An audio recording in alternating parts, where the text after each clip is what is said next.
Pour être régulièrement informé de la publication de nouvelles vidéos, abonnez-vous à notre chaîne YouTube Postervision. Conduite à tenir en fonction des résultats, donc en fonction de l'âge, de la pathologie éventuelle et des attentes de la patiente. Il y a des patientes, par exemple, qui désirent avoir encore d'enfants. Il y a des patientes qui désirent des grossesses. Tout ça doit être pris en compte. Et aussi, le gynécologue informe la patiente des différents modes d'intervention. C'est la médecine moderne, hein, la femme, elle prend part à la décision. En gynéco, la femme doit prendre part à la décision dans beaucoup de cas. N'attendez pas que le gynécologue vous impose. Normalement, on n'impose pas. Des fois, on explique, on informe la malade, on lui dit ce qu'elle a, on lui dit ce qu'on peut faire, c'est-à-dire on lui explique les modes d'intervention, et puis elle décide. Elle décide, elle aussi, qu'est-ce qu'on peut lui faire. Donc, en dernier lieu, la patiente, bien informée, prend la décision. Après lui avoir expliqué comment, qu'est-ce qu'on fait, on enlève l'utérus, on enlève le fibrome, on enlève les ovaires, on lui explique tout, et elle contribue avec le médecin, elle prend la décision. D'accord? Suivante. Voici les différents traitements qu'on doit expliquer à la femme, bien sûr, pour qu'elle prenne la décision. Vous avez les traitements non chirurgicaux. L'abstention, ça veut dire l'abstention, c'est de ne rien faire, c'est de laisser la femme sous surveillance échographique. On lui conseille de faire des examens réguliers à l'échographie pour voir est-ce qu'il a augmenté ou pas, est-ce qu'il crée des complications ou pas. Donc, plus simple surveillance échographique pour les fibromes asymptomatiques, ça veut dire pour les fibromes qui ne sont pas compliqués. Traitement médical, donc je vous ai dit, le traitement médical ne détruit pas le fibrome, mais limite les symptômes. Le traitement médical, il lutte contre l'hémorragie et les ménorrhagies, mais il n'enlève pas. Parce que les femmes, elles vous disent, docteur, est-ce qu'il va disparaître? Donnez-moi un traitement qui fait disparaître. Ça ne disparaît pas avec le traitement. Le fibrome disparaît par chirurgie, c'est tout. Il ne disparaît pas avec le traitement, mais le traitement va améliorer la gêne de la maladie. D'accord? Donc, qu'est-ce qu'on donne? Les progestatifs, c'est la progestérone, je vous en ai parlé, pour contrebalancer les effets nocifs des œstrogènes. Donc, en général, on donne du 15e au 25e jour. Par exemple, vous connaissez du Fastan, l'Uténi, l'Utrogestan, etc. C'est différents traitements qu'on peut donner, ils se valent tous. Il y a un traitement, les anti-inflammatoires pour soulager la douleur, et vous avez les analogues de LH-RH.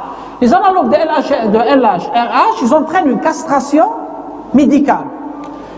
Ils ont un effet spectaculaire sur le fibrome, ils diminuent le fibrome, mais ils ont un problème. Ils entraînent des effets secondaires très importants. Sécheresse vaginale et bouffées de chaleur, comme si la femme est ménopausée avant là. C'est pour ça qu'on ne les utilise pas. Ils ont juste un intérêt en préopératoire. Avant d'opérer la femme, on peut les donner pendant 3 mois pour faire régresser le fibrome, pour pouvoir faire l'intervention dans de bonnes conditions. C'est tout. L'embolisation, c'est un traitement moderne. Ce n'est que ces dernières années qu'il a été donc introduit. C'est quoi l'embolisation? Il faut une équipe, il faut un radiologue interventionnel qui fait de c'est-à-dire intervention. Il faut un anesthésiste pour donc faire une péridurale. Et il faut un gynécologue. C'est quoi donc cette embolisation? On va envoyer par l'artère fémorale.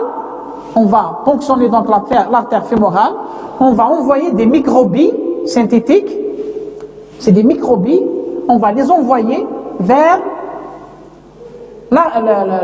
les artères, c'est-à-dire vers la vascularisation du fibrome. On va boucher la vascularisation du fibrome. Quand on bouche, vous savez, quand on bouche une artère, ça entraîne une nécrose, une ischémie. Pour donc faire régresser le fibrome. Le traitement chirurgical, nous avons 2 grands types d'interventions. Nous avons soit la myomectomie, ça veut dire l'ablation de l'utérus, ou bien l'hystérectomie, c'est l'ablation.